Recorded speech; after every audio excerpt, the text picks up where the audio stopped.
Around this time of year, I start to feel envious of my students. And it's not because they get to go on summer break, it's because they get to register for their next semester's classes. I'm Maureen Wiley, I'm a professor of composition, and I study the science of learning for fun. In this video, I'm going to tell you everything that I wish I had known when I was a college student and I was registering for my next semester's classes. A lot of people choose their classes based on their intended major. So if you've got an intended major with a strict plan of courses, like you're planning on being a pre-med student, this video isn't for you. This video is for people who are stuck and not sure exactly what they want to major in, if they're incoming freshmen who are registering for their first set of college classes, or anybody who wants to hack the system to learn how to choose classes that are actually going to make college feel fun. First up, I want to tell you a little story about something called the paradox of choice. In the late 1990s, researchers at Stanford University performed an experiment about consumer preference. They set up a stand of 6 different flavors of jam in a supermarket and allowed customers to come in and try as many flavors of jam as they would like. Customers who tried a flavor of jam got a coupon for $1 off. However, every few hours, the researchers would switch out the 6 flavors of jam for a display with 24 flavors of jam. That's a lot of jam. The same rules applied. Anyone could try as many flavors of jam as they wanted to, and they all received a coupon for $1 off. The results of the research showed that people were drawn in when there were more flavors of jam, more customers were attracted to the display with 24 different flavors, but only 3% of customers went on to buy a jar of jam. Fewer people were drawn in by the smaller selection of 6 flavors of jam. Only 40% of customers wanted to try jams when there was about 6 different flavors.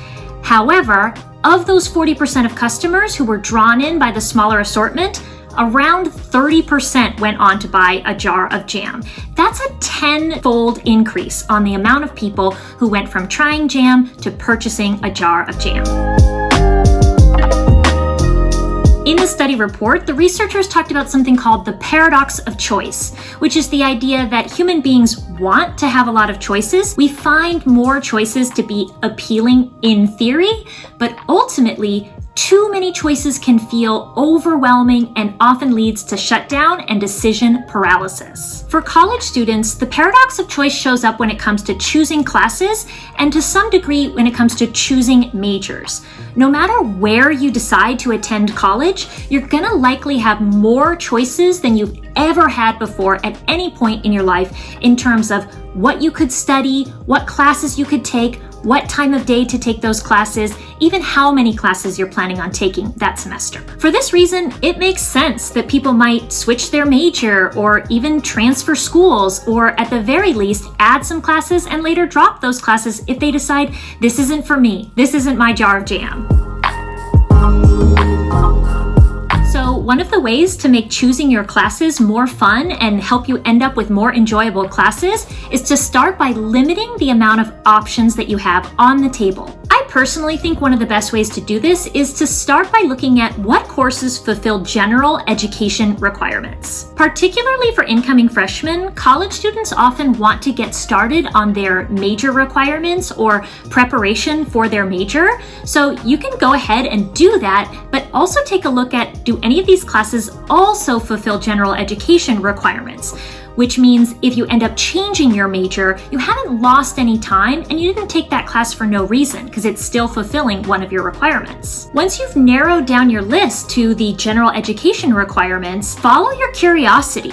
What interests you? What's a topic you always wanted to learn more about within this range? Your whole plan can just be to try things for your first couple of semesters. If possible, check out what books are being assigned in various classes and look them up online to see some reviews. You can even ask ChatGPT. Give it a prompt like, what do people learn when they study Intro to Sociology or Linguistics or Anthropology, or a class that sounds interesting to you, but you don't know what it means to study that subject. If you have this kind of flexibility, which a lot of college students have for the first time, think about what time of day do you learn best. Some people are morning people, and some people have been forced to be morning people because they had to be in school at 8 a.m. That's no longer the case for a lot of college students, and you might find that your brain works a lot better in the afternoon. So see if you can schedule your classes to be mostly in the afternoon. In my own life, I've learned that I focus best in the morning. So I remember being a college student taking a film class that started in the afternoon, and as soon as the lights went down, I would immediately fall asleep. As much as I wanted to take the class, within a week, I knew I had to withdraw from the course because there was just no way that I was going to be able to pay attention and stay awake during what is my prime nap time. You might even want to consider where the class is located. If you're living off campus or even on campus, if it's on the other side of campus, is it going to be easy to get to your classes by the designated time? Like, for example, you have a class on one side of campus and then a class that starts 10 minutes after that one ends on the other side of campus. It might be really tricky to make it work, and you don't want to be that student who's coming in late to every lecture and getting the evil eye from the professor and the people in the first row. The only class that I failed as a college student was a class that started at 8 a.m. on Saturday morning on the way opposite side of campus from where I was living at the time, and I just never managed to get out of bed at that hour and get over to that side of campus, and I failed the course. A mistake that I see a lot of students making is overscheduling themselves. Maybe they're coming from high school where they're used to taking 5 or even 6 different subjects at one time. That's not really feasible for most college students, particularly when they have other responsibilities outside of school. It's way better to take 3 classes and do really well in those 3 classes than sign up for 5 or 6 classes and find yourself struggling and having to either withdraw from the courses or, worse, fail. And when you're choosing those 3 classes, think about having balance in terms of the type of skills you'll need to employ when doing the assignments for those classes. For example, it might be a really difficult semester to have 3 intense reading and writing-based courses. So see if you can balance the different types of skills you're going to use in those classes. And if you really want to enjoy your college classes, the best thing to do would be don't think about the end goal of the grade that you're going to receive in the class. That's obviously important, but we can lose sight of the real purpose of an education, which is noticing who we are becoming along the way.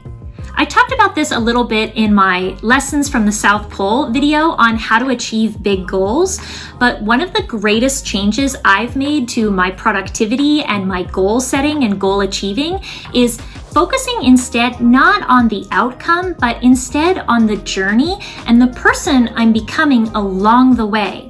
For example, last year I had a goal of learning about the art of storytelling. I chose this goal because I also write fiction and I was working on a novel and parts of the story just didn't work. And I wanted to learn more about the art and craft of storytelling in order to figure out what was going wrong with my novel's plot. I spent all year on this goal, learning about different genres and conventions of storytelling, listening to podcasts, watching YouTube videos, reading books on the subject. And if I spent all that time focused on the end goal, the outcome of fixing the story problems in my novel and imagining the finished story or the finished book, I would have lost sight of all the things that I learned and the different person I became along the way. Luckily for me, I spent some time with my family over the winter break and we watched a lot of movies. And after every movie, I would tell them about the various genre conventions, the plot holes that needed to be fixed, and the various ways that I would rewrite the story to be more effective. And it was some of the most fun that I've ever had in my life. And my family got in on the fun by being really curious to learn more about everything I had learned as I became more knowledgeable on the topic of storytelling.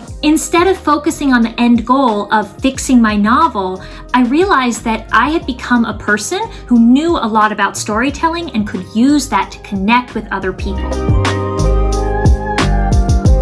And finally, at the end of every semester, when it's time to register for your next semester's classes, it can be really useful to evaluate your experience so far. This is what happens when a lot of people decide to change their major. They take a class that they really enjoyed and they realize, this is a subject that I want to learn more about. I want to follow my curiosity. And if you've been following along with these suggestions, then the classes that you already took have allowed you to explore that curiosity while still fulfilling some of your general education requirements and keeping you on track for your ultimate goal of earning your college degree and entering into the world as the person you were always meant to be. If you want to learn more about how you can use the science of learning to set and achieve big goals and to actually enjoy your life, then consider signing up for my newsletter. The link is in the description below.